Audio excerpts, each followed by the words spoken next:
Good morning, guys. Assalamu alaikum. I hope all of you are fine. Well, my name is Yusuf, and I am very excited today because a few months back we started off with the channel, and when we guys started it off, I never thought that things are going to be so convincing because the support that you guys are giving us, that is something that is really extraordinary. I'm literally very happy to see that. My team is literally very happy to see that, and all of us are really excited because of that thing. Now guys, today I'm here with a very important purpose basically. We started off with the ESL lessons, then gradually I moved on to the CSS covering the European history aspect. Yes, all of you would be wondering that where is the European history in stack today? But today I'm not going to be talking about European history. Today I'm going to be introducing one more domain into the English language, and that is going to be something that is going to be relating to what the English language basically is about and how basically it's tested generally, especially for the high school students and all those who are really willing to go for SAT exams. So today's lecture is going to be something which is going to be quite brief, precise, and I hope that you are going to be benefited with it. So before we start, the most important thing that I would like to say to you people is this, guys, press the bell icon and do subscribe to the channel if you have not done it, and please do like and give me a lot of comments because I want to hear from you people out, and especially the comments that you guys send up. I read them out, and the basic purpose of it is what? You guys are obviously going to be communicating and letting us know that which are the areas that you feel are good enough and which are the areas that you feel we need to work on. So if I say it like that, it's going to be something that's really convincing. Anyhow, let's go on, guys. So today we are going to be having an introduction of SAT. Now SAT is an exam that's, if I say it in other words, it's an exam which is not basically based on something which is too tough, I would say. And there are two only streams that you basically go across as far as SATs is concerned. And all those who are really eager to go for SATs, you need to remember one thing now. That going for SATs, you need to have what? A good knowledge of English and mathematics, obviously.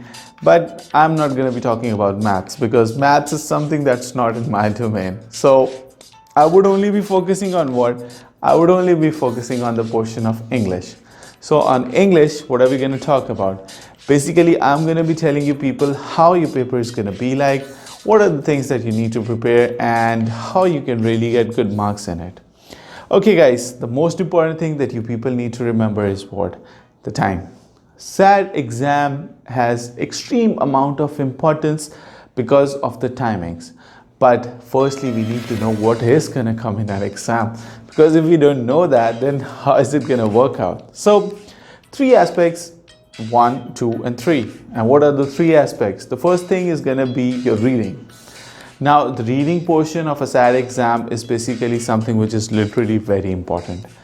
You need to remember this thing up, guys. You are going to be coming across 5 passages that are going to be from English related stuff. They can be from any liberty oriented passages that are going to be there.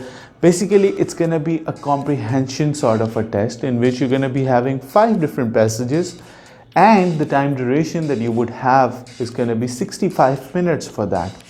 Now 65 minutes for 5 passages means what? It means, and it brings me to this conclusion, you gotta be really good as far as skimming and scanning is concerned.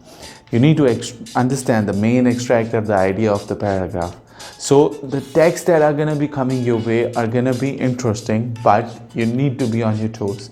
Basically, the most important thing is what? You need to have a good practice of that thing, because practice is something that is literally very important, and time, that's the most crucial part over here.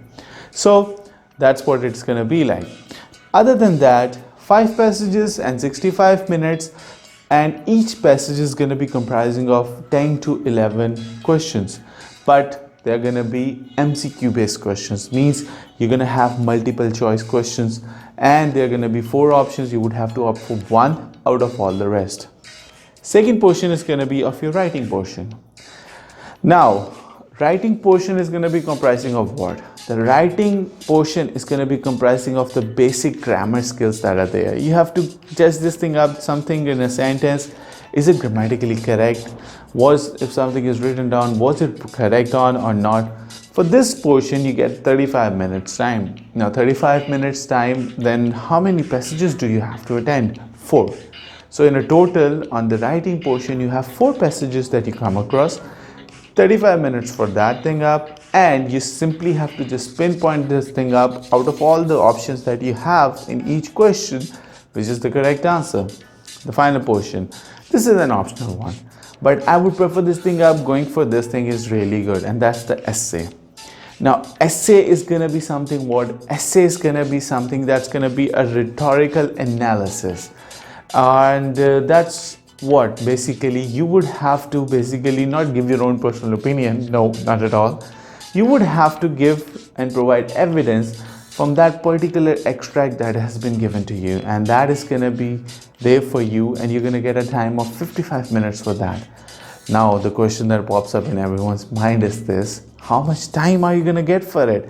Well, guys, the time that you people are going to be getting for it is going to be round about 55 minutes, as I've told you. The length of your essay is going to be comprising of how many words? 650 to 700 words. That's the minimum limit of 650, 700. This is where you have to range up your essay, and that's where you have to wind it up. And you need to provide, evidences from the particular text that are going to be there. So this is how your SAT exam is going to be comprising of. Now the thing is what? Basically, the purpose of today's lecture was what, guys? The basic purpose of today's lecture was what? To make you guys familiar with 3 things up. Now what? First thing, how your English paper is going to be like. Yeah, I forgot to tell you one thing. 400 marks for each. 400 for the reading, 400 for the writing. That makes up to 800. 800 for your maths exam section. So that makes it up to 1600 marks. If you take the essay, that makes it up to 40 extra marks for that. So this is how you can range up for. Now, if you want to prepare very good for the SAT exam, I guess you guys have an idea that what are the things that you really need to work on. So this is how the things are, and that's how the things gonna go like. Anyhow, guys, the main motive of today is what? The main purpose of today is really simple. I want you people to get an idea regarding SATs, because going to different places, you get confused a lot. So this is a very simple and a comprising video regarding the SAT exam. I hope you like the video up. Do give your comments up, guys. And if still there are any problems, do write down in the comment section. I'll read it up and I'll personally reply to you people. Once again, your support, please share it as much as possible so that people who are really interested or going for the SAT exams, they can easily understand what a SAT exam is comprising of, and it does not become difficult for them to go on with it. Remember this thing up: comprehensions, practice, scanning, skimming. All 4 things are literally very important.